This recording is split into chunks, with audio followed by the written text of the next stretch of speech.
മാതൃകാ വീടുമായി ബന്ധപ്പെട്ട് ചില ദുഷ്പ്രചാരണങ്ങൾ സമൂഹ മാധ്യമത്തിലടക്കം നടക്കുകയും ചെയ്യുന്നുണ്ട്. അപ്പോൾ അതിനെക്കുറിച്ച് ഇന്ന് മന്ത്രി കെ രാജൻ വിശദീകരിക്കുകയാണ്. അതായത് ഒരുപാട് പ്രത്യേകതകളുണ്ട് ആ വീടുകൾക്ക് എന്നുള്ളതാണ്. അതെന്തൊക്കെയാണ് എന്നുള്ളത് നോക്കാം. എല്ലാ വീടുകളും 5 വർഷത്തെ സിവിലും 3 വർഷത്തെ MEP ഡിഫക്റ്റ് ലയബിലിറ്റി വാറണ്ടിയിൽ ഉൾപ്പെടുത്തിക്കൊണ്ട് ഡിഫക്റ്റ് ലയബിലിറ്റി വാറണ്ടിയിൽ 5 വർഷത്തെ സിവിലും 3 വർഷത്തെ MEPയും ഉൾപ്പെടുത്തിക്കൊണ്ട് തയ്യാറാക്കിയിട്ടുള്ള ഒരു പ്രത്യേക പാറ്റേണാണ് ഇതിനു വേണ്ടി ഉപയോഗിച്ചിട്ടുള്ളത്.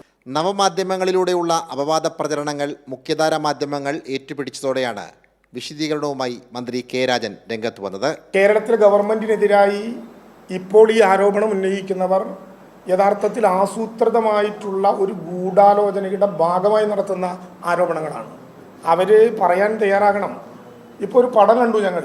മുകളിൽ കാണുന്നത് 15 ലക്ഷം രൂപയുടെ വീട്, താഴെ കാണുന്നത് 30 ലക്ഷം രൂപയുടെ വീട്. അവസാനം 15 ലക്ഷം രൂപയുടെ വീട് ഉണ്ടാക്കി കൊടുത്തു എന്ന് അവകാശപ്പെടുന്ന സ്പോൺസർമാർ പറഞ്ഞു. അതിനുള്ള തുക 15 ലക്ഷമല്ല, എത്രയാണെന്ന് വെളിപ്പെടുത്താൻ ഞങ്ങൾ ഉദ്ദേശിക്കുന്നില്ല. അപ്പോൾ ആരുടെ നേരെയാണ് ഈ ആരോപണം? സംസ്ഥാനത്തെ മോശപ്പെടുത്താനാണ് ഇതിലൂടെ ലക്ഷ്യമിടുന്നതെന്നും മന്ത്രി പറഞ്ഞു. പിരിവെടുത്തവനും പിരിവ് മേടിച്ചവനും തമ്മിൽ എന്തെങ്കിലും പ്രശ്നമുണ്ടെങ്കിൽ അത് പറഞ്ഞു തീർക്കണം, അല്ലാതെ സർക്കാരിനെ മോശപ്പെടുത്തുകയല്ല വേണ്ടത്. മുസ്ലിം ലീഗിന്റെ ഭവന പദ്ധതിക്ക് സർക്കാർ ഒരു തടസ്സവും സൃഷ്ടിക്കുന്നില്ല.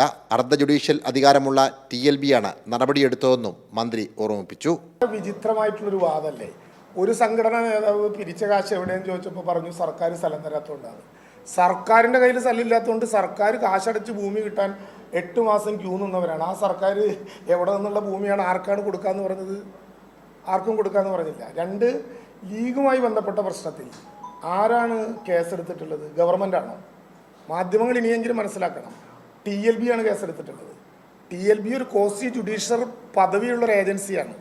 ഭൂപരിഷ്കരണ നിയമപ്രകാരം അധിക ലാൻഡ് ഉണ്ടാവുകയോ 81 എക്സെപ്ഷൻ പ്രകാരം പ്ലാന്റേഷന് വേണ്ടി ഉപയോഗിക്കപ്പെട്ട ഭൂമി തരം മാറ്റുകയോ ചെയ്താൽ സുമോമോട്ടോ കേസെടുക്കാനുള്ള ഒരു കോസി ജുഡീഷ്യറി അധികാരമുള്ള ഒരു കോടതി സ്വഭാവമുള്ള ഒന്നാണ് TLB ആണ് കേസെടുത്തിട്ടുള്ളത്, സർക്കാരല്ല കേസെടുത്തിട്ടുള്ളത്.